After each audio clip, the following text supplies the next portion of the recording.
Você está no Estudo Central, o estudo dirigido da Palavra de Deus. Nós estamos estudando a respeito das profecias, mas você sabia que para estudar profecia é muito importante entender também a respeito do livro de Gênesis? Sabia que alguns conceitos, algumas informações que parecem historinhas que não fazem exatamente muito sentido, são essenciais para entender a respeito das profecias? Fique conosco até o final desse programa e descubra um pouco mais a respeito desse tema tão importante.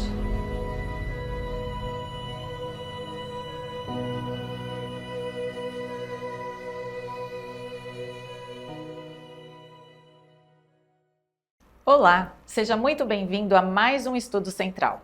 Estamos aqui, durante este período, estudando um pouquinho a respeito das alusões, imagens e símbolos para o estudo das profecias. Nós estamos ainda no início deste período de estudos, que você que já nos acompanha sabe, ele leva cerca de 3 meses, e hoje nós vamos estudar ainda a segunda lição. Então, se você ainda não adquiriu o seu exemplar, ainda dá tempo. Você pode entrar em contato no site da Casa Publicadora Brasileira, pedir o seu material físico para receber e também o material digital que está lá disponível. É muito importante que você acompanhe esse estudo com a sua lição e aprofunde também mais os assuntos, os temas que nós trabalhamos aqui. Você que já nos acompanha aqui no canal do Estudo Central, já deve estar inscrito no nosso canal, né? Mas se ainda não está, dá tempo de você ir lá, se inscrever e principalmente compartilhar com seus amigos, compartilhar com os seus queridos essa mensagem, a palavra que será discutida aqui hoje. Nós vamos estudar, como eu já falei, a lição número 2, o título é o Fundamento de Gênesis. Mas antes disso, eu gostaria de mandar um abraço para aquelas pessoas que nos acompanham, que comentam no nosso canal e que pedem que nós mencionemos o nome deles.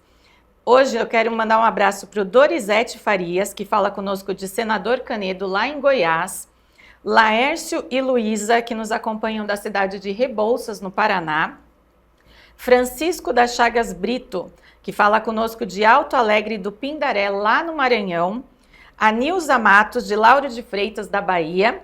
A Nilza sempre deixa recadinho, manda abraço, um abraço para a igreja de Lauro de Freitas. E também a Helena Cunha, que nos acompanha lá de Cabo Verde. Sejam todos muito bem-vindos. E gostaria também de cumprimentar e apresentar os nossos convidados de hoje.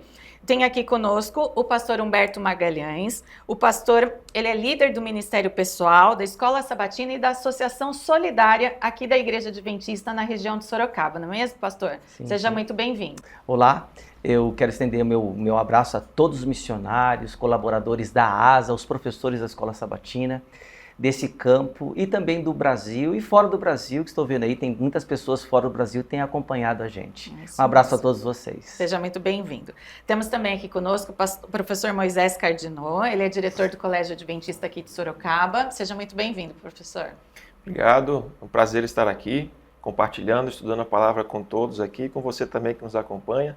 Quero dar um abraço para todos que deixam sua mensagem, estão inscritos aí no canal, aqui da Igreja Central de Sorocaba e espalhados em toda a região, a minha família e também aos amigos e companheiros de trabalho lá do Colégio Adventista de Sorocaba. Você poderia fazer oração para iniciarmos, por favor? Vamos orar. Pai de amor e bondade, muito obrigado porque o Senhor nos conduz. O Senhor deixou palavras e deixou profecias, deixou mensagens importantes para nós continuarmos na nossa caminhada espiritual até a eternidade. Cuide de cada um de nós, cuide das pessoas que acompanham esta mensagem, nos acompanham também no estudo, a sua casa, a sua família. Oramos em nome de Jesus. Amém. Amém. Bom, na semana passada, que foi a primeira semana que estudamos esse tema, nós falamos um pouquinho a respeito dos princípios fundamentais, né, para estudarmos as profecias, a importância de estudarmos as profecias e de estudarmos a Bíblia como um todo, não tirando textos, né, do contexto, estudarmos um todo. Porém, algumas passagens, ou talvez alguns livros mais específicos, que é o caso aqui de hoje, do Gênesis, eles nos trazem algumas revelações e nos contam o início da história, levando a essa questão da profecia, que é o que a gente vai destacar um pouquinho mais hoje. Então, para que nós possamos entender um pouquinho melhor as profecias, o Apocalipse, a lição desse período, dessa semana, nos remete ao livro de Gênesis. Gênesis, desculpa. Queria que vocês colocassem um pouquinho essa relação que há, e aí logo em seguida a gente vai ver quais são esses textos que trazem essa relação. Então, o livro de Gênesis, ele apresenta as bases do plano da salvação de Deus. E ele relata a criação, ele relata a queda do ser humano, ele relata o plano que Deus tem para a salvação do ser humano. Aí ele traz a história de Abraão, Isaac, Jacó, José. Em meio ao caos da vida de cada um, sofrimento, Deus vai traçando ali os seus planos entre altos e baixos e ele vai alcançando o coração do ser humano. E no meio desse livro, você vê um relato da história entre Abraão e o seu filho Isaac. Algo extraordinário aconteceu, maravilhoso, onde ilustra assim claramente o plano da salvação e como Deus iria agir na humanidade, dando o seu filho para os seres humanos. E você a gente que está com a lição aqui em mãos, né, e você também, por isso que é importante você ter a sua lição, olhando a figura que traz na lição de sábado, né, do primeiro dia do estudo, a gente vê que a Bíblia é um livro aberto, por isso que deve ser lido e estudado, né? O livro de Gênesis é a chave para abrir que porta? E aí a própria lição traz o livro do Apocalipse, ou seja, o livro do Apocalipse é o que precisa ser aberto e a gente tem então o livro de Gênesis, que ele vai trazer durante essa semana, durante esse estudo que vamos ter aqui, sobre esses símbolos. Onde apareceu, onde surgiu, porque o Gênesis fala das origens, né, pastor, como o senhor disse aí. Então, a chave nós temos para abrir a porta do Apocalipse, para entender o final da história, né? Sim, tanto é que com João Batista, ele vê Jesus, enxerga Jesus, ele tem o verso, né, para memorizar, eis o Cordeiro de Deus que tira o pecado do mundo. Então, isso ele leva ali a história, ali através da história, quando Abraão e Isaac, eles veem o Cordeiro. Que quando Isaac iria ser sacrificado, ele simplesmente viu um cordeiro ali preso, e ali Deus proveu o cordeiro para a humanidade. E a gente vê então que o livro de Gênesis, ele traz assim como se fosse uma introdução, né? Até a lição cita aqui que apresenta, do mesmo jeito que algumas faculdades têm uma disciplina introdutória, né? A Bíblia traz aqui o livro de Gênesis como essa introdução. Qual é essa relação dessa primeira menção? O que a gente pode entender dessa parte que fala dessa lei da primeira menção das profecias que aparecem em Gênesis, professor? A gente vê que as primeiras palavras, elas vão acabar mostrando lá depois, futuramente, no final da Bíblia, no livro do Apocalipse, o que elas de fato ali representam, né? Já falamos aqui, o pastor já disse sobre o Cordeiro de Deus. O livro de Gênesis traz isso, essa primeira palavra, essa primeira menção. Vai falar também sobre a morte. A primeira morte aconteceu no livro de Gênesis. Ou seja, o Gênesis e aqui essa primeira menção é justamente a base, o início, a origem, o que representa. E lá na frente isso vai se explicar. Na verdade, o Gênesis se auto-explica as palavras lá no futuro. A própria serpente, lá em Apocalipse, responde quem é a serpente. É incrível, né, esse paralelo entre Gênesis e Apocalipse, né? Não tem como você compreender o livro de Apocalipse, do Apocalipse, sem estudar o livro de Gênesis. E a gente vê que algumas pessoas ainda se referem ao livro de Gênesis como histórias, histórias, né? E que foram criadas, são histórias para crianças muitas vezes, né? Mas a gente já vê que a verdade vem desde lá de Gênesis e Deus não muda a verdade, né? Só pelo fato de você ser criado por Deus, já traz algo extremamente especial, que te dá o valor. Então, você não veio do nada, Deus te criou. E ali relata que Deus é o Criador, Ele é Rei. Se Ele é Rei, você é príncipe, você é princesa. Então, assim, dá um alto valor para a sua vida, um significado extremamente importante para a sua própria vida, esse valor que Deus te dá. Além de tudo, de criá-lo, Ele te estende a oportunidade de ser redimido, porque Amém. O homem e a mulher resolveram desobedecer. Ele vai lá, ele mesmo vai atrás, não sou eu que vou atrás de Deus, ele que vem atrás de mim, ele pergunta onde estou, ele faz de tudo para me salvar. Basta agora a minha resposta. Nós aceitarmos, né? Então o livro de Gênesis é a nossa base e nós precisamos ler, compreender e ter a certeza que Deus colocou inspirou para que fosse escrito tudo isso com a finalidade de que nós entendêssemos todo o contexto, né? E isso reforça o princípio da verdade absoluta. Jesus, ele mesmo diz, eu sou o caminho, a verdade e a vida. Então, quando ele vê que algo há muitos anos atrás foi escrito e depois lá, anos futuros, apresentou o significado, existe a verdade absoluta. Infelizmente, hoje, esse conceito às vezes se corrompe, né? As pessoas falam que tudo é relativo. Relatividade. Mas quando a gente fala de Deus, palavra, profecia, há a verdade absoluta. E às vezes a gente pergunta assim, né? Vamos dar um exemplo. Se eu perguntar para uma pessoa que fala que a verdade é relativa, perguntar para você, a verdade é relativa? Ou seja, pode mudar de acordo com o tempo? Se você falar sim, eu te pergunto, você tem certeza disso? Aí se a pessoa responder, se você responder, eu tenho certeza, você está dizendo a verdade absoluta. Ou seja, ela vai sempre continuar sendo. Então não existe verdade relativa. Quando falamos de profecia, Gênesis ao Apocalipse, da palavra de Deus, a verdade é absoluta, porque Jesus é a verdade. Amém. Dos primeiros conceitos que a gente vê aqui é a respeito do amor de Deus, né?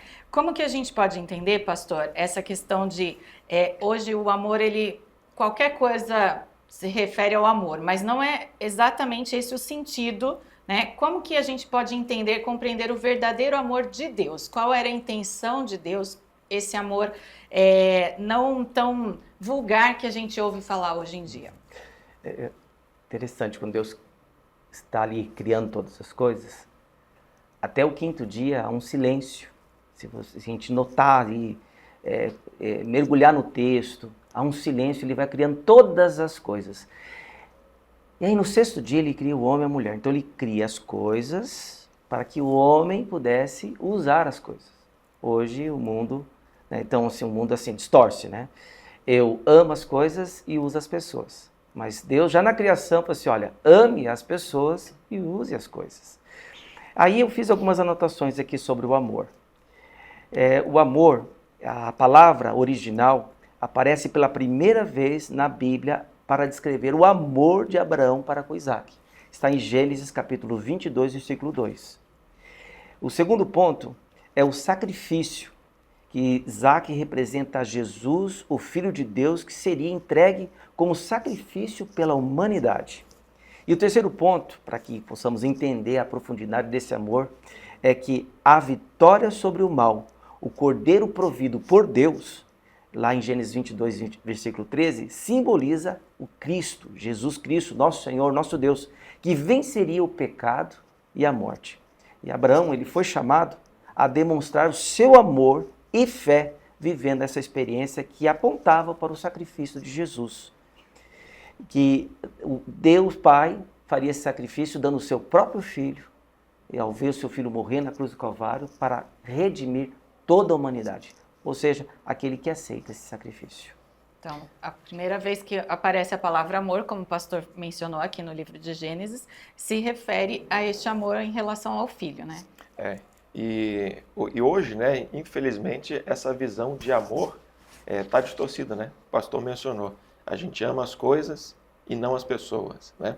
E quando a gente entende, tenta ter pelo menos um pouco da visão, um pouco do amor de Deus, porque Deus é amor, a gente começa a entender também da profecia.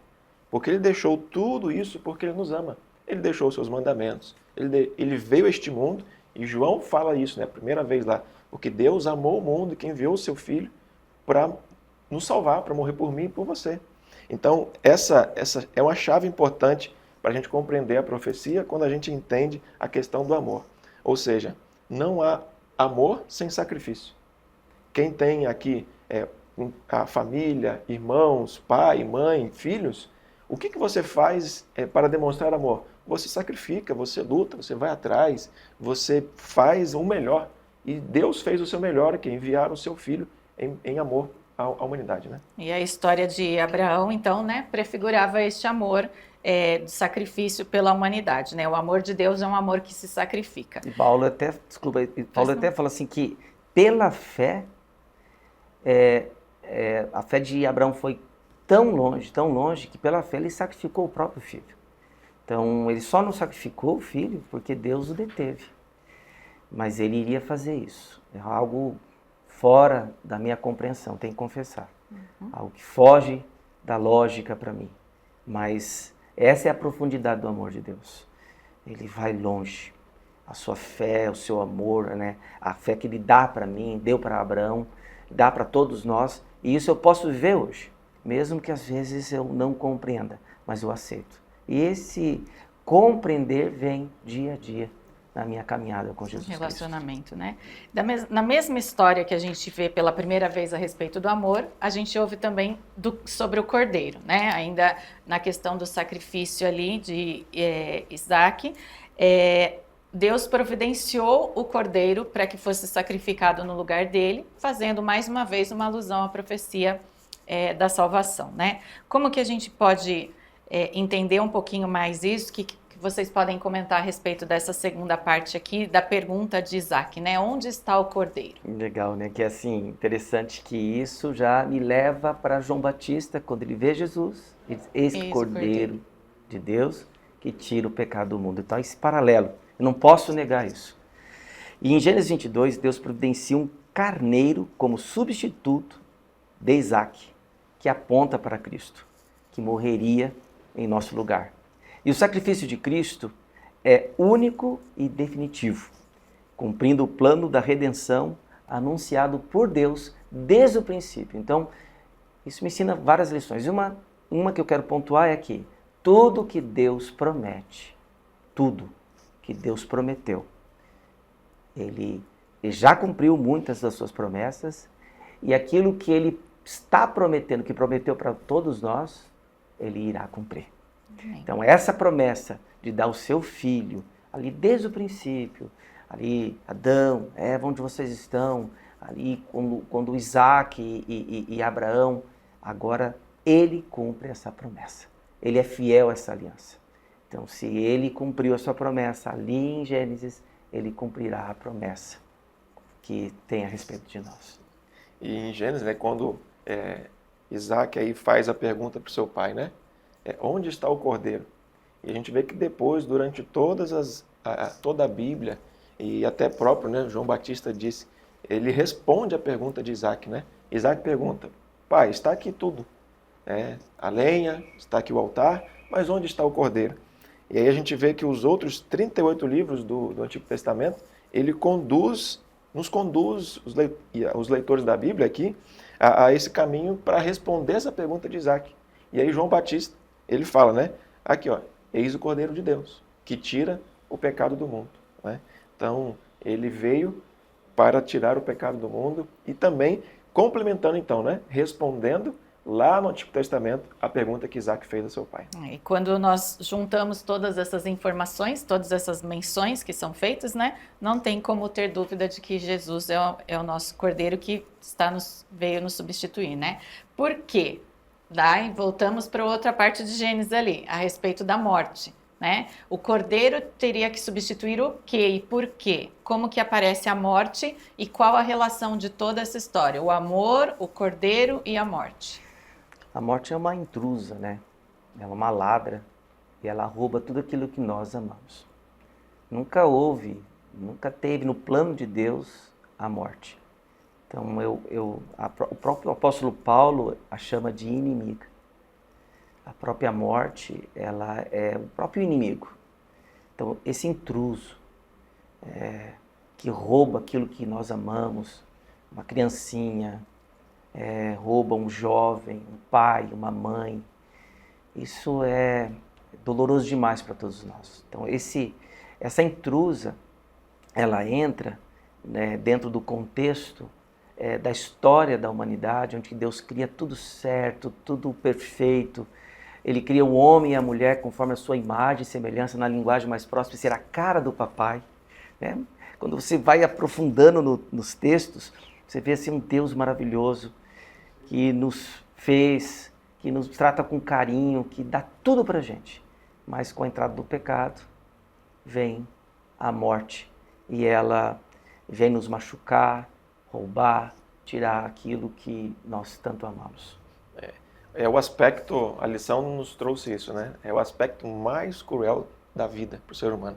E por mais que nós estejamos sabendo que isso de fato vai acontecer, porque o salário do pecado é a morte, né? E houve pecado, houve o primeiro pecado, aí veio a morte. E até quando há o efeito natural. Às vezes temos um familiar, um ente querido, que está doente, está sofrendo, e aí ele vem a descansar do sono da morte, a gente sofre, a gente chora, porque isso não era para acontecer, não é? Então, quando a gente, para tentar lidar com a morte, a gente precisa também entender de que Jesus venceu a morte. E quando a gente vê, falando da primeira menção, o livro de Gênesis abrindo todas as outras portas, a gente vê quando teve a primeira morte, né? Ou seja, um justo também ali foi morto. Um pai com sentido contrário hoje da ordem natural das coisas, né? O pai vê o seu filho morrer, lá no livro de Gênesis. E aí depois, lá no Novo Testamento, a gente vê o filho, o justo, morrendo pela mão do ímpio, dos ímpios, da humanidade. Para quê? Para salvar a todos. Então a gente vê da mesma comparação. Adão vendo seu filho morrer, Deus vendo seu filho morrer. O justo morrendo pelo ímpio e o ímpio matando o justo. Né? É interessante que Adão, ele perde um filho de maneira estúpida, violenta, e ao mesmo tempo perde outro filho, mesmo vivo. Porque não é que as portas se fecharam para Caim, mas ao longo da história da humanidade, o relato bíblico, né? a escolha que ele fez, ele não se retratou, não pediu perdão, simplesmente ele fugiu. E ele, por meio da semente de Caim, o caos foi estabelecido nesse planeta. Então, assim, os próprios descendentes de Caim, não que isso foi condicionado, longe disso. Foi a questão da decisão, tanto de Caim como da sua descendência, que nós vemos esse caos sendo espalhado pelo planeta. Então, mesmo após o pecado, essa ruptura que teve, e a decisão de Caim, que veio a primeira morte entre nós, a dor de um pai, de uma mãe, de perder um filho através da morte, e ver o outro filho vivo, mesmo vivo, também. Essa é a morte espiritual, né? Que aí entra o que o Moisés disse, né? Deus me dá a vida, Ele me devolve a vida, Ele é a vida eterna, Jesus Cristo. Porém, a minha decisão faz com que eu aceite ou rejeite esse plano para a minha vida. E a morte de Cristo nos dá a oportunidade, Exato, né, de termos o preço pago pela morte, a nossa morte, né?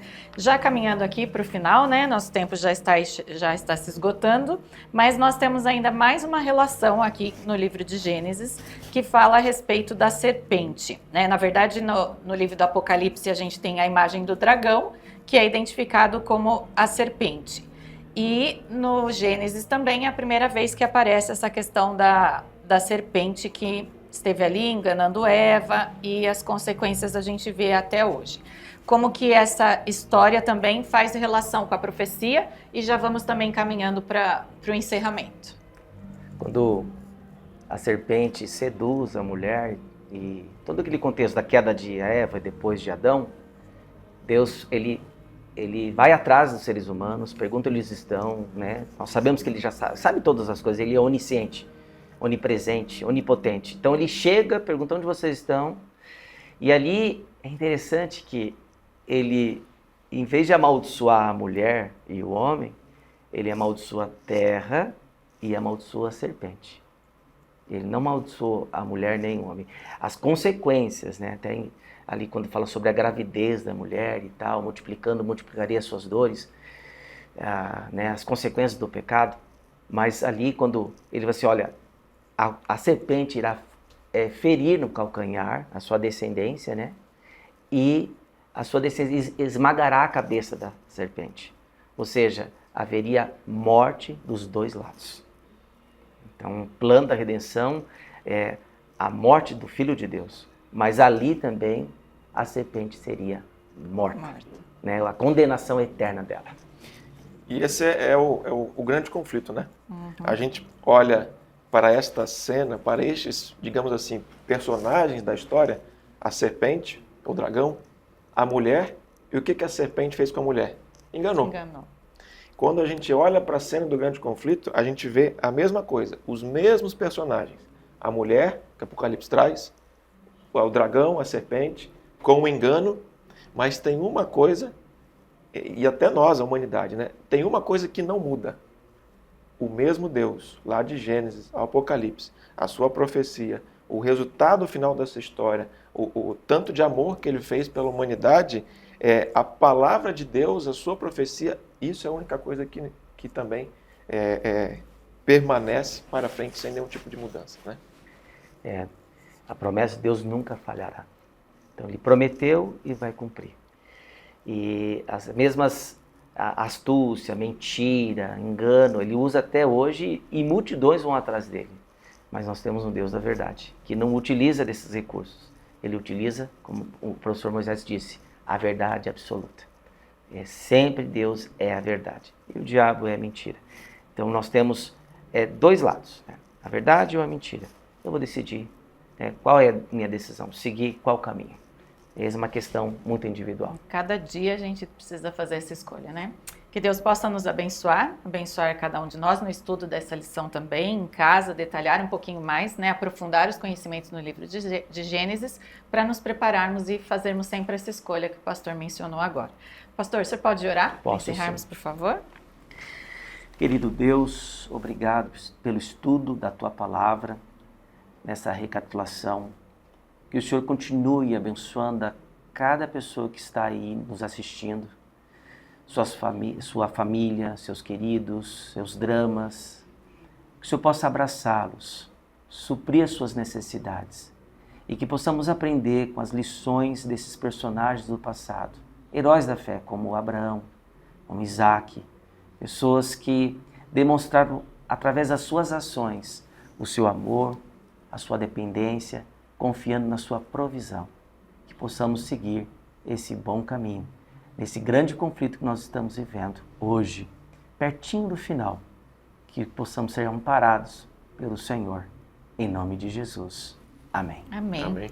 Muito obrigada, professor Moisés, obrigado, pastor Humberto, pela presença, obrigado também você que esteve conosco e que você possa estudar um pouquinho mais o livro de Gênesis para relacionar tudo isso que nós falamos aqui a respeito das profecias. Nos vemos no próximo estudo.